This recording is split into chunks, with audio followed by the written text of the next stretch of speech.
Joanne Kellington is a teaching and learning consultant for Education Bradford. She specialises in behaviour and attendance at Key Stage 3, advising teachers across the LEA on good practice in behaviour management. Now think about a language of choice. It can apply to anything in the classroom. This programme looks at the guidance Joanne offers to one teacher keen to learn new strategies for managing her class.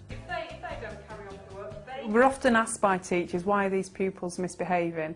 And we tend to throw the question back to them and say, why do you think they're misbehaving? And the same answers come up time and time again. They are bored, they can't access the learning, they're not engaged in the lesson, they're using the lesson more like a social playground. As soon as they're bored, they think of other ways to get their teacher's attention, which is usually through misbehaviour.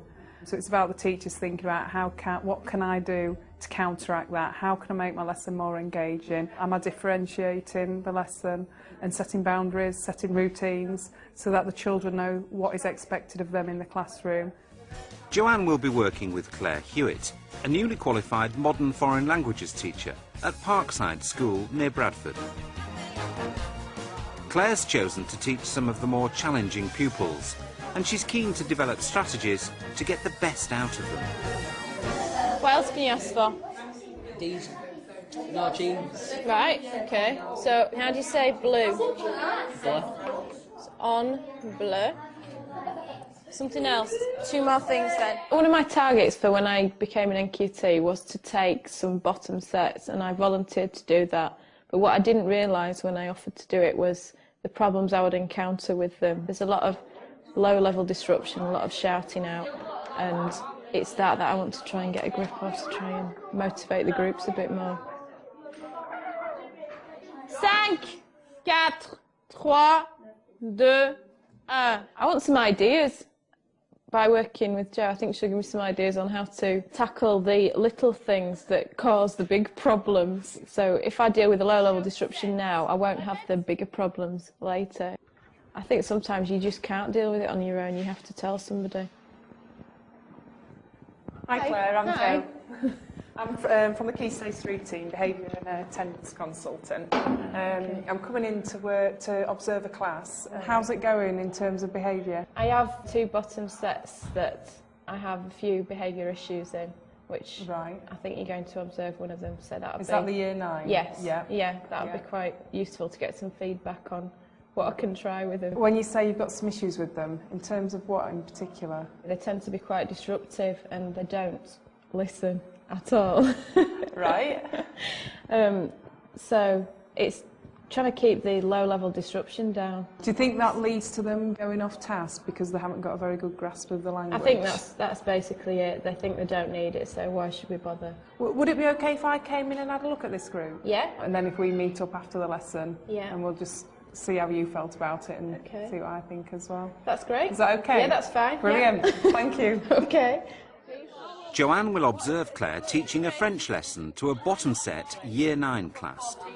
Okay, allez entrer s'il vous plaît. My main focus is to go and observe the group and see how Claire engages with the group, see what sort of relationship she's got with the group, because that tends to be the basis of behaviour management.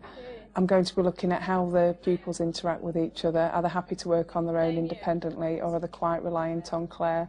I tend to do a general observation, and then we'll look at 2 or 3 areas to target for the second observation, and we'll look at how to implement different strategies. Right, can you put your feet down on the floor, please, James? Sit on your chair properly. Josh, the same to you. Michael, Chris, if you can't stop talking, I'm going to get rid of one of you. Tom, you need to pay attention. Josh, how do you expect to play if you haven't done what I've asked you to do? We've said it in French, we've said it in English, and you've still not done it. Do not shout out. I'm only going to ask people with their hands up. Chris. Michael, can you explain to Josh what he's supposed to do, please? How did you think that went? Awful. I was really embarrassed. They're just a really challenging group, I find. And I don't know what to do with them. What did you find the most challenging in that lesson? Keeping them quiet whilst you're trying to do things. Yeah. It's just the low-level disruption, Yeah. like I said before. But it's sort of, it's high frequency, it's happening all the Yeah. time, isn't it? Just from watching it, seems though they were desperate for your attention, a lot of them. They They wanted you to very talk to them, attention-seeking. which is good. Yeah. It's just now sort of refocusing it in a positive way, so that they're getting attention from you for their poor behaviour. Yeah. So it's trying to turn that around so you're giving them attention for what they're doing well. Counts, excellent. What I want to do now is, you've done some practice on numbers. Why do you think you need to practice your numbers? You led the lesson for 60 minutes, didn't you? It was totally teacher-led. Yes. If they haven't got a good grasp of the language, it's hard for them to go off and do tasks Yeah. on their own. What you could try is maybe doing some paired learning, holding up the Flashcards. Yeah. Yeah. And if you think about it, I think there was 20 in the class, one person out of 20 is answering. If you say, right, you've got 10 minutes, there's the card in twos, and then they've got to come up with an answer. So if one person doesn't know, hopefully the other person will. So at least then you've got 10 answers come in. Right. And every hand should be up. That's what you want. Yeah. So you tell them what you want out of the lesson. Can you explain the point system to me? Yeah, they have a little Eiffel Tower in the back of the books. And once they've got 6 points, they get a credit. Timmy, c'est combien? C'est excellent, un point, très très bien. Le petit. Petit, excellent, un point, fantastique. And they build up credits and they're going to be able to spend them in a shop where they can buy things. So they all want to get points because they all want to get credits to spend in the shop. I could hear them saying, we get a point, do we get a point for that? Do we get a point they're really for that? keen on getting points and credits. And I would sell that. Yeah. Sell this points to them because they all want it. Yeah. And if they don't get enough of it, they'll stop wanting the points. Another thing I'd suggest is movement around the classroom. I tend to stay in a box. You tend to stay here. Just try and move around the tables. Yeah. And then also, because this group you never really get near to them. No. And sometimes just being there stops the behaviour happening. Yeah. So as you're walking around with your cars, just do it as you're walking. Yeah.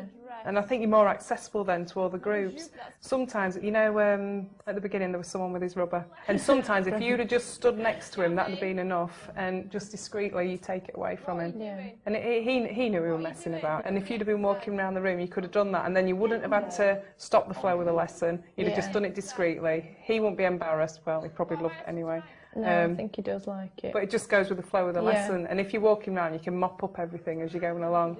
And if someone's talking, if you go up to him, sometimes just putting your hand on the desk as well. Yeah. You're not actually speaking to him, so he's still teaching the whole of the class. But he knows that you're there. Right. Again, it's just using your physical presence in the classroom. And again, by walking around, you're going to create that. And you can pick up a lot of the things that are going on, the pen tapping, the swinging on the chair, which is all going on, isn't it? Yes.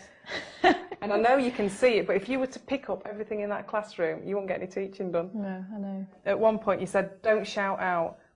And one thing you could try is turn it around and say, rather than don't shout out, hands up.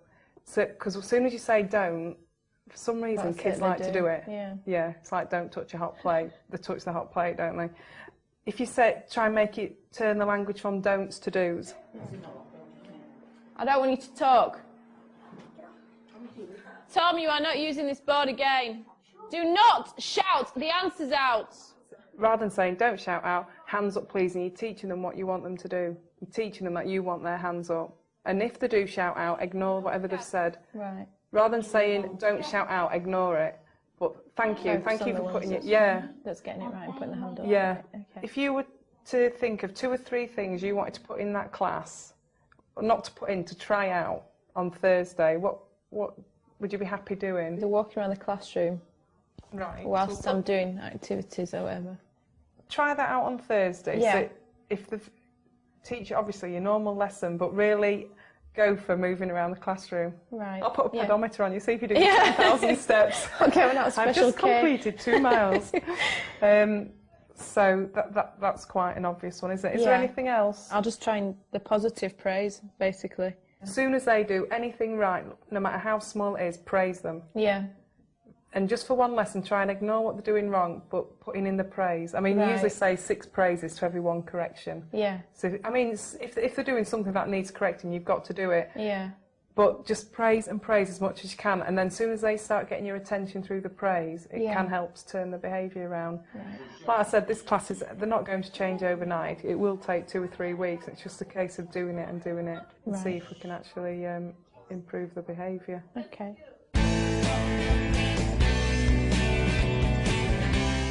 It's a few days later and Jo has returned to Parkside to see how Claire is putting some of her suggestions into practice. These behaviours are very, very typical. Every teacher's going through this. Lots of calling out, lots of children off task. I think it goes right back to what's in it for the kids. The kids need to want to be in the classroom. They need a really good relationship with the teacher. Can you sort your shirt out for me, please? Tuck it in before you sit down, Damien.